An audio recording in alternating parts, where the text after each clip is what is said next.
guys, magluluto tayo ng gulay, broccoli with zucchini.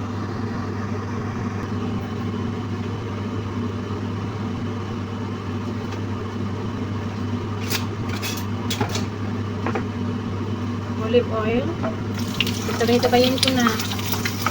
Kain ko lang yan. Yung iba kasi inuuna ang onion bago ang garlic. Yung iba inuuna ang garlic bago onion. At saka hindi ako maglalagay ng luya. Maglalagay ako ng luya at ng ginger powder lang. So, meron akong beef. Kaya ano ako sa broccoli sa zucchini.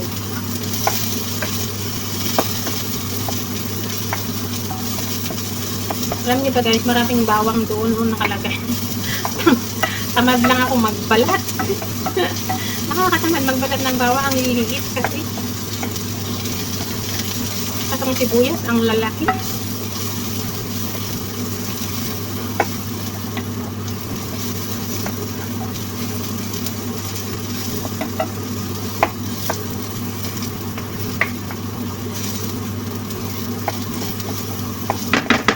Okay na yan.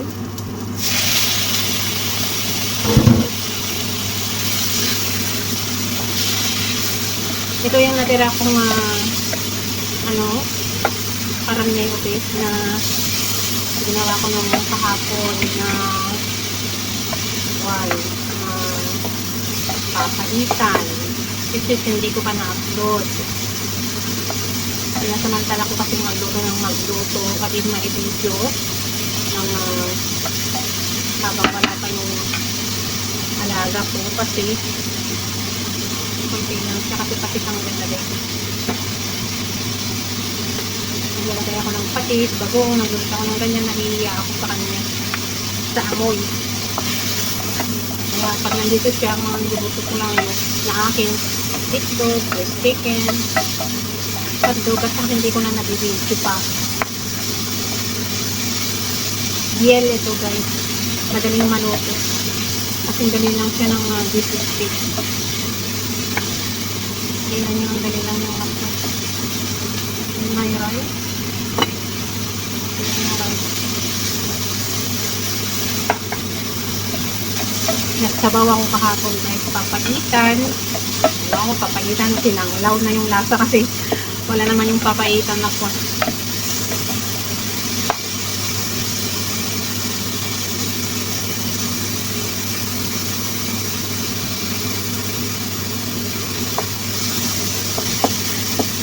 Forward muna tayo. Ayan guys, sa 13 minutes nag-forward ako guys. Nag-stop lang ako sa video. 10 minutes na yan.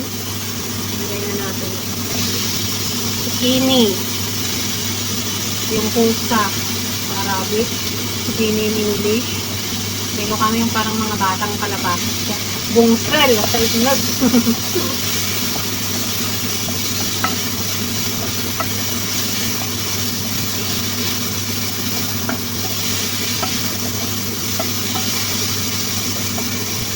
Walang cover ang malaking kawali na ito.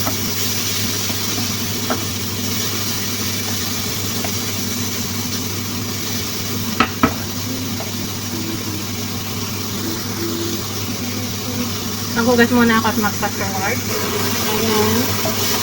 After the 5 minutes.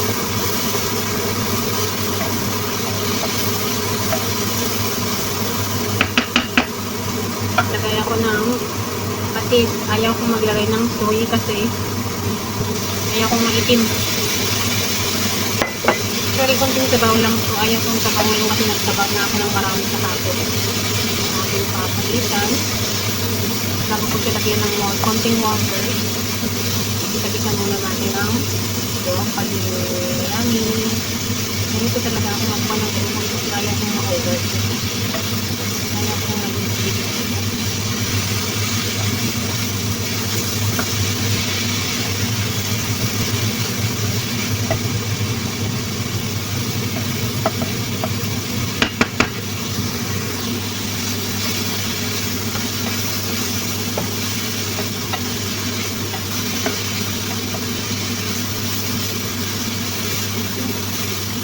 Pala nung nakalimutan ko.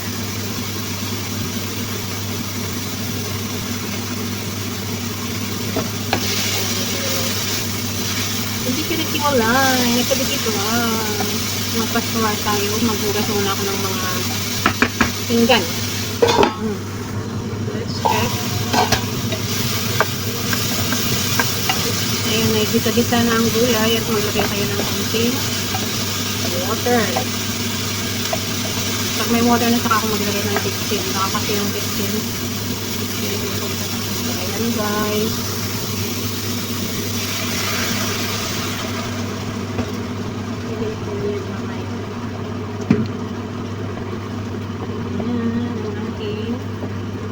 So, ganyan ang gusto ko sa presyo. Isa siya. Parang hindi siya parang lasang steak or vinegar. Vinegar pa rin. Kaya ng kitchen.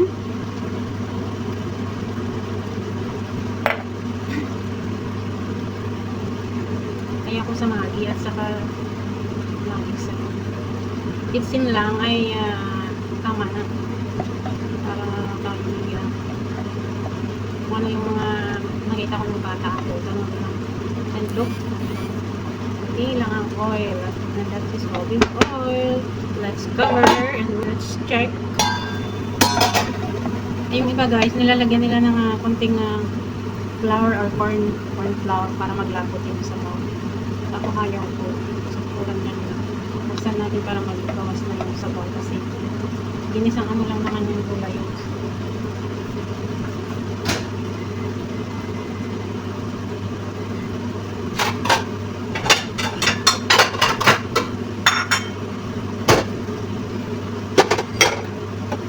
Hi, buhay.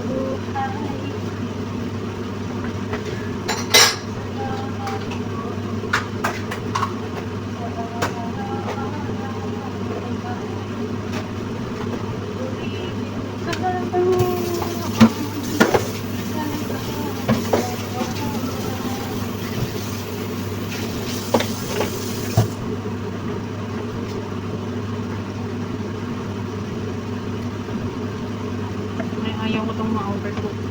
Tikman na natin.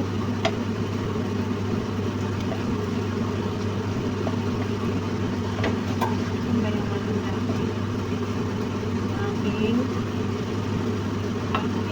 Wait, hindi naman.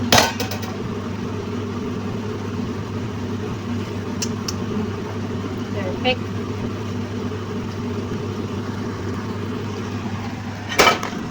Tayo kakain na.